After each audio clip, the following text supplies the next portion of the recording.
à avoir ce souci constant qui est la démocratie dans les partis politiques,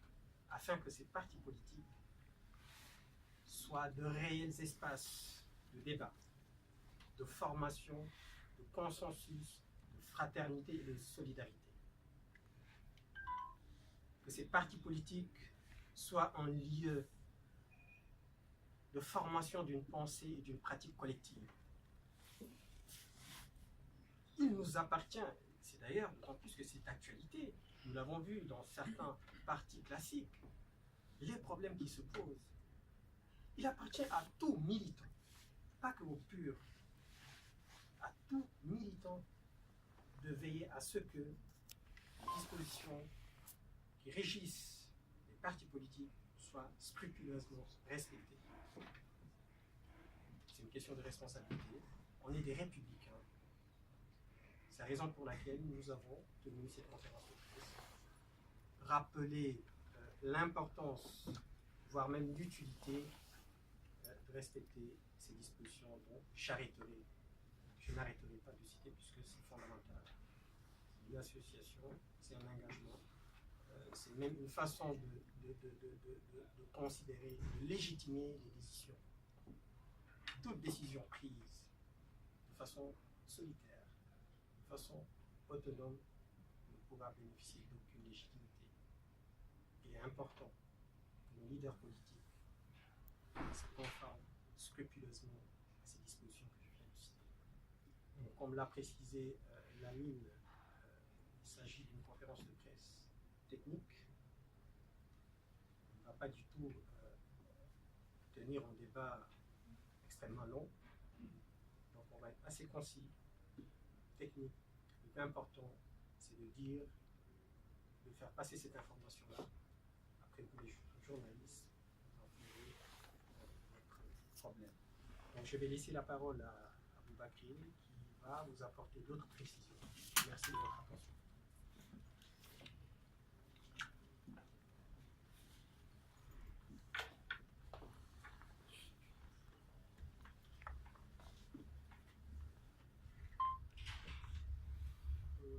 asalaamaaleykum mbokk yi leen di nuyu ci nekk nga toog ak daje tey ci conférence de presse bi xam naa pour dëggal nag li mu wax ci français lay wax ci wolof revenir aussi ci li nga xamante ni mooy le cœur du message mooy que ni actuellement depuis amagul candidat dans le sens où defaguñu li nga xamante ni moom la li nga xamante ni mooy statut yi tëral ni parti bi war a doxee jaaraguñu ci pour mën a wax ni am nañ un candidat loolu mooy message bi war a gën a leer ci communication bi ñuy def mais dafa am lu ko waral li ko waral mooy dafa am un long processus boo xamante ni dañ ko def ci biir parti bi parce que bind nañ ay bataaxal lu toll ci 4 adressé ko au coordonnateur national di ko interpeller ci ay dysfonctionnement yoo xamante ni dafa am ci biir parti biñ ko interpeller ci bataaxal yooyu li ñu seetlu ne mooy amul benn boo xamante ni bind nañ ko directement mu répondre ñu ci que ce soit par courrier wala même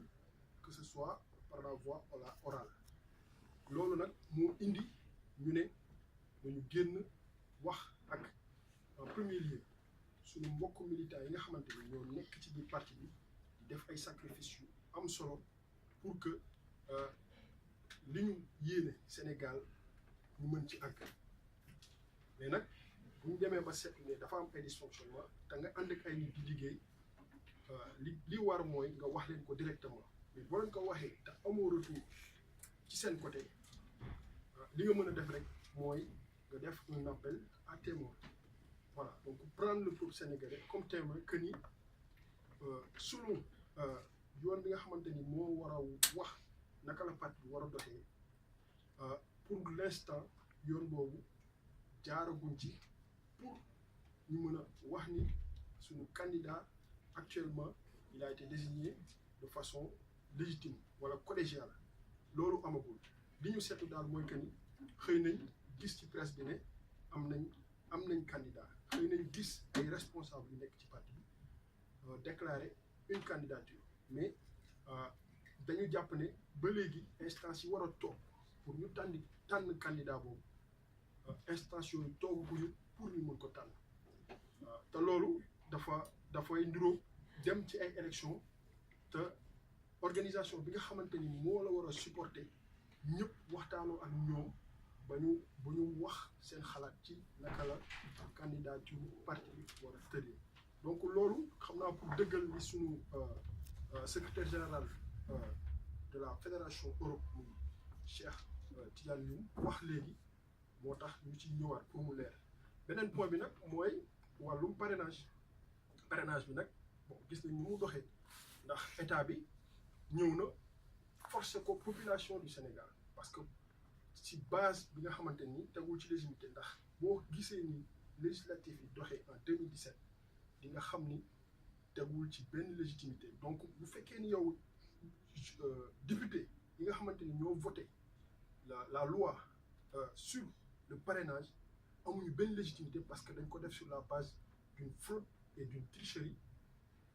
ñi nga xamante ni ñooy génne loi boobu teg ko ba loi boobu di wàccaat c'est une loi légitime que tout Sénégalais a le droit de contester cette loi parce que c'est pas une loi légitime donc comme la loi bu légitime la parce que teguwul ci yoon ni ñu gagné la majorité à l'Assemblée jaarul ci yoon donc jusqu'au bout mën nañ ko contester mais nag c'est pas parce que dañu imposer une loi que ñun ñu ne bon comme dañu ko imposer rek on va faire comme on peut voilà donc c'est pas la peine ñu def congrès il y a un coordinateur national on va le prendre pour notre candidat bu ñu defee noonu ñun respecter tuñu li nga xamante ni moo yenu suñu parti moo tax tey ci wàllu parrainage bi côté boobu la ñu bëggoon wax rek ne ñu def ci attention c'est pas parce que dañu wax ni loi parrainage bi dafay imposer ñu wax léegi un candidat que ngay xëy rek ne kii mooy suñu candidat dañu war a jaar ci congrès bu ñu jaaree ci congrès nañ mën a wax ni kii mooy suñu candidat mais buñ ko deful loolu du mën a nekk waaw loolu du mën a nekk wala bu nekkee aussi mën nañ ko tuddee loo xamante ni dañ ko forcer voilà donc loolu daal moo ci nekk ñuy ñaan nag suñu mbokk yi nga xamante ni ñoo nekk ci parti bi que ce soit au Sénégal wala fii en Europe wala fu mu mënti nekk rek ñu xalaat ci li ñu leen di wax bu ñu ko jëlee comme une attaque contre qui que ce soit parce que dañu nekk